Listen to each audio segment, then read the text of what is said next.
Hello, everybody. Welcome back to Music Meltdown, the album of the year series. We are at 97. This is a pretty big step forward compared to 96. I still wouldn't call it like a incredible year, but it's really good at the top, is kind of what I would say. Rich, how you feeling here? Um, 97, pretty cool year.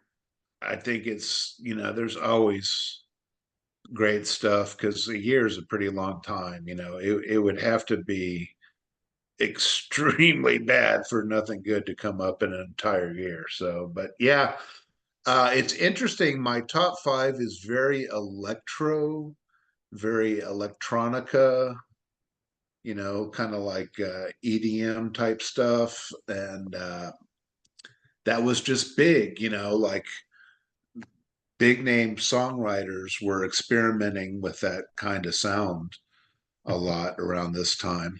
Uh, so that's interesting. Is it? Hmm, I'm Well, biased. I actually love it. I love electronica and stuff like that. So More power to ya. yeah. That being said, on to the lists here. Stuff that didn't make it for me. Surfacing, Sarah McLachlan didn't make it. Homogenic by Björk didn't make it. Stranger's Almanac by Whiskey Town not making it. Same with Dots and Loops by Stereolab, so you can rest easy. And The Mollusk by Ween just missing. On to my top five, though. I've got The Lonesome Crowded West by Modest Mouse. I think this is probably my favorite Modest Mouse record.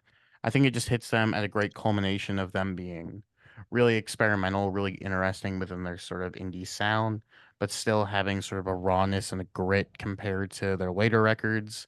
For example, I definitely prefer it to something like Moon in Antarctica, but I know that that's kind of contentious. Next up, Whatever and Never Amen by Ben Folds. Five, one of the better piano rock records out there. He's just a great writer, really sardonic, really witty in how he writes his tracks. I think that really he's got a fun, sort of jovial voice to go along with it as well. Next up from there, Perfect From Now On by Built to Spill. Doug Marsh is just an absolute fucking monster as a guitarist. I think he's a really cool singer too. Just this track listing front to back, I think you just sort of get lost in the sort of depth of his guitar and sort of just the sound of the band. They're really cool. I like what they go for a ton, and they're just a lot of fun. Then next up, I'm going with Hand It Over by Dinosaur Jr. My personal favorite Dinosaur Jr. record. I think this hits them at a great blending of sort of the more experimentation they were blending into their sound with sort of the heaviness and sort of grungy attitude that they put into their sound within the 90s. Everything I was saying about Doug Marsh add like tenfold to Jay Mascis, one of the greatest guitar players of all time. I think he's got really some great vocal work on here too. I love the use of like auxiliary instrumentation to where they bring in stuff like horns and are working with a bunch of different things than you would expect from a Dinosaur Jr. record. And the fact that they just have a whole on sort of fucking country song on here, super killer. I love it a lot. But it's 97, so the winner's OK Computer. Do I really need to say more? I mean, it's fucking OK Computer. If you're watching a music channel, you know what OK Computer is. So like, I'm good. All right, all right. Enough said. Um, Yeah, built to spill. Like I said before, my lists are kind of heavily biased in favor of nostalgia. Um, like built to spill should at least be mentioned, but that's a newer discovery. Like when Taste Like Music did built to spill week. That's when I got into them. Hand It Over is great, though.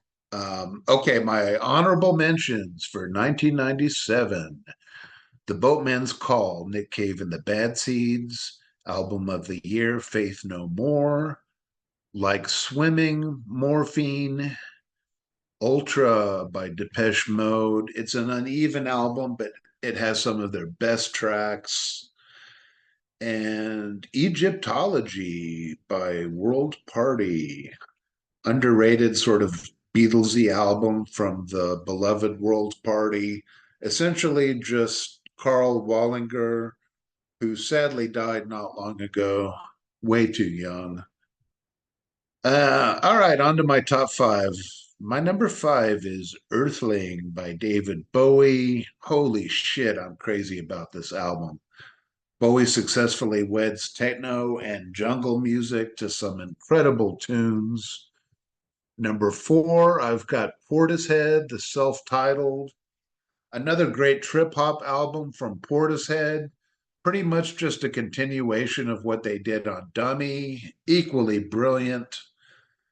Number three, I've got Pop, U2. Uh, might be kind of high because I only gave it a four, but I love this album so much.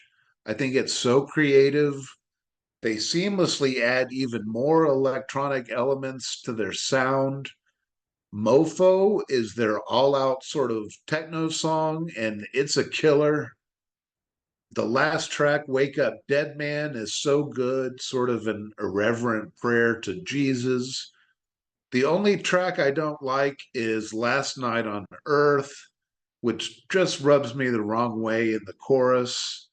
Miami is kind of mid, and the opener discotheque is just pretty good, but everything else here is gold.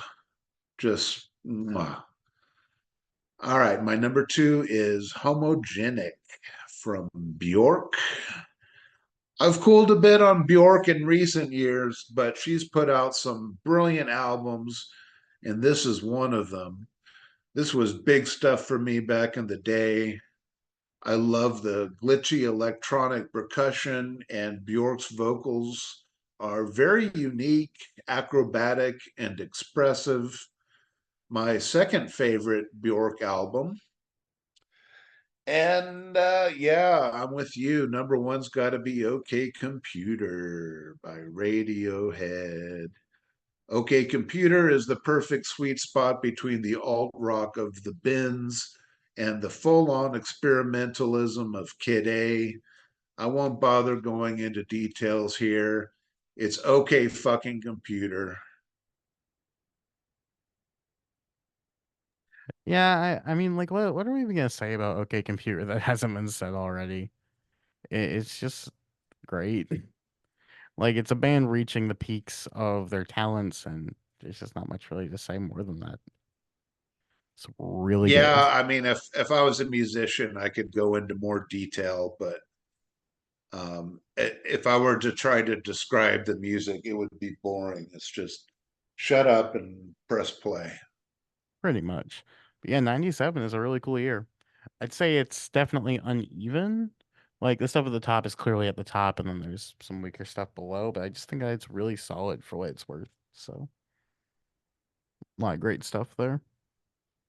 Hell yeah. That being said, uh, just listen to Radiohead already. Bye.